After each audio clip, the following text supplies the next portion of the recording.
This video is of our camping trip to Nashville, Tennessee. My daughter Aspen is thinking of attending Belmont University as part of their singer-songwriting program, so we hooked up our Winnebago mini drop and started our pilgrimage to Music City, USA to tour the university and experience the city.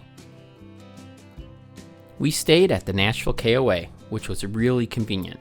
It seemed every time we put an address into the GPS to go visit the local sites, the driving directions were always 30 minutes or less. The KOA is on the outskirts of Nashville, but also right by the Grand Ole Opry, which made seeing a show there during our stay super convenient. The show at the Opry is just one of the many things we did in Nashville. I'll tell you more about our visit, Aspen's time in a Nashville recording studio, and a totally unplanned but most memorable thing we did while visiting Nashville. But first, let me tell you more about our base camp for the trip, the Nashville KOA. If you like our video, please remember to subscribe and check out the links to our photography and music websites in the video description. The Nashville KOA Resort is one of the nicest KOAs we've stayed at. We had one of their deluxe patio sites and found the campground very pet-friendly. No, these aren't our pet pigs, but a fellow camper's portly pets. However, we did have our dog Banjo with us, and he really enjoyed the dog park scattered throughout the campground. Some sites even had their own private enclosures. This KOA has a swimming pool, outdoor yard games, the main building has a store and cafe, there's Wi-Fi, and many campsites for RVs, tents, and cabins. The KOA is pretty close to the expressway, which is what makes it so convenient to Nashville sites, but it can also make it a little noisy.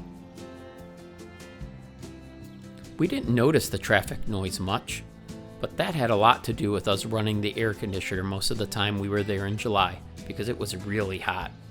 However, even when we were outside, the cicadas mostly drowned out the sound of traffic. The Nashville KOA was a wonderful base camp for our Nashville expedition. As I mentioned in the introduction, one of the main reasons for our trip was to visit Belmont University.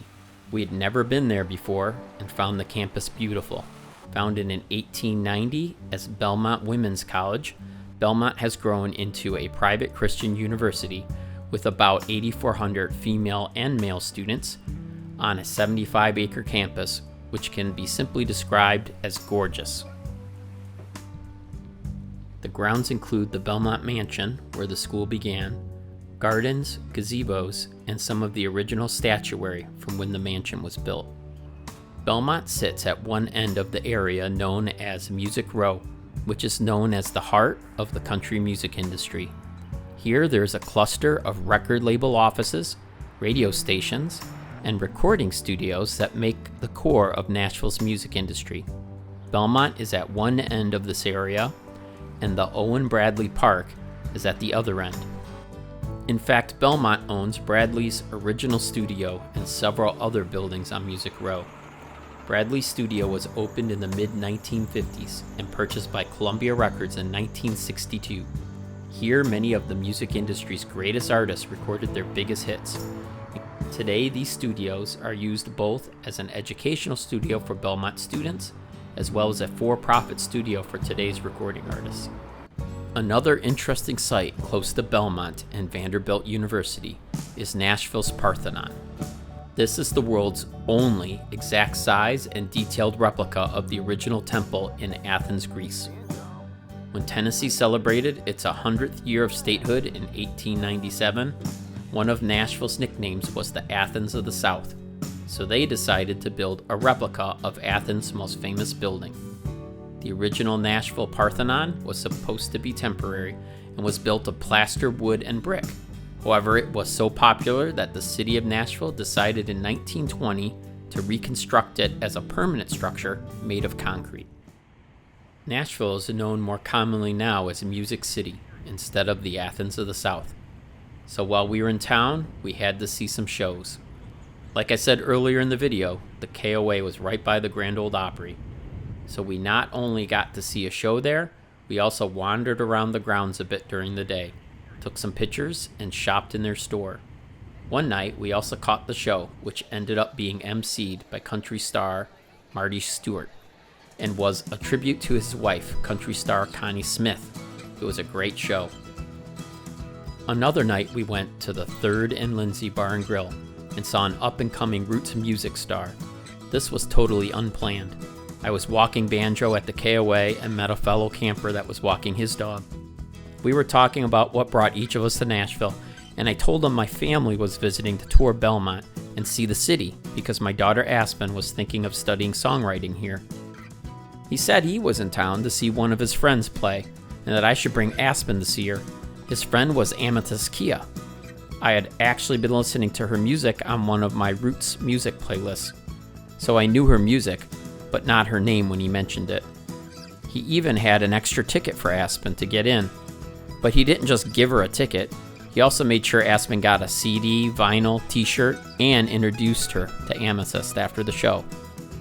It was an awesome night that would only happen in a place like Nashville.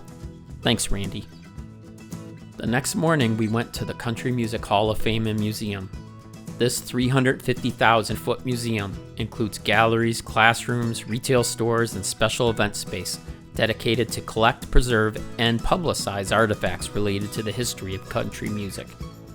They have an impressive collections of recordings, books, periodicals, sheet music, songbooks, photographs, costumes, films, historic cars, and musical instruments, and many, many other artifacts. We enjoyed learning new things about many famous musicians we already admired, as well as learning about some folks we didn't know about, like the Bryants.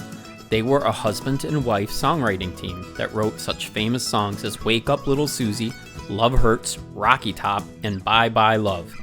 During their distinguished career, the Bryants wrote about 1,500 songs recorded by more than 400 artists.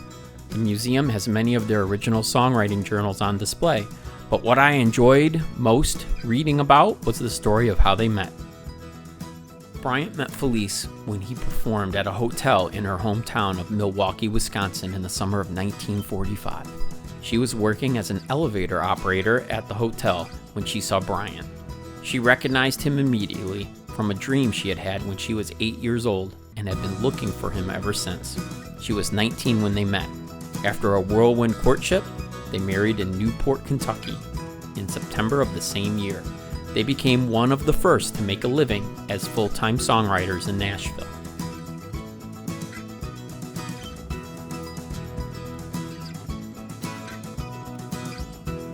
Speaking of Nashville songwriters, Aspen took a teen songwriting workshop last year with the Nashville Songwriting Association International, where she became friends with a group of girls that lived in Nashville. So while we were in town, they all got together a couple of times, including at an open mic night at Sonny's Patio and Refuge. The open mic there is called Pitch Meeting and includes a house band that provides a full accompaniment for the singers. Aspen was chosen to be the last performance of the night. Here's a little clip from the performance, and I'll include a link at the end of this video to the entire performance. If you like it, please subscribe to Aspen's YouTube channel. And you can also check her out on all of the major streaming platforms like Spotify and Amazon Prime. That sounds really good. Okay. You can start by yourself.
the end of the week, Aspen went into Omni Sound Studios to record 4 new original songs, including the one she played at the open mic.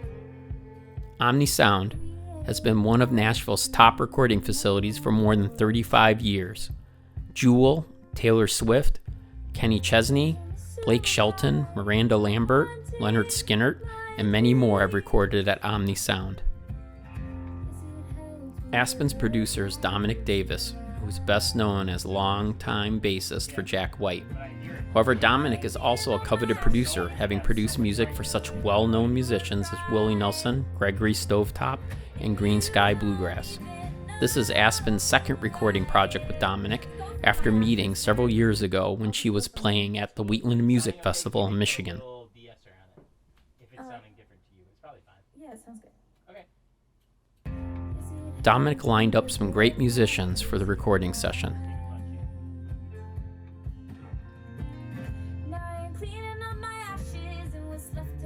The songs are being mixed and mastered as this video is being produced. I'll include a link above to Aspen's YouTube channel. Subscribe if you'd like to be notified when her new music is released. This trip was a bit different than the camping trips we usually take to state and national parks, but we had a great time and plan to return again to camp in Nashville. If you liked our video, please subscribe, and we hope that the videos of our trips will inspire others to get out and explore the world themselves. Keep wandering, friends.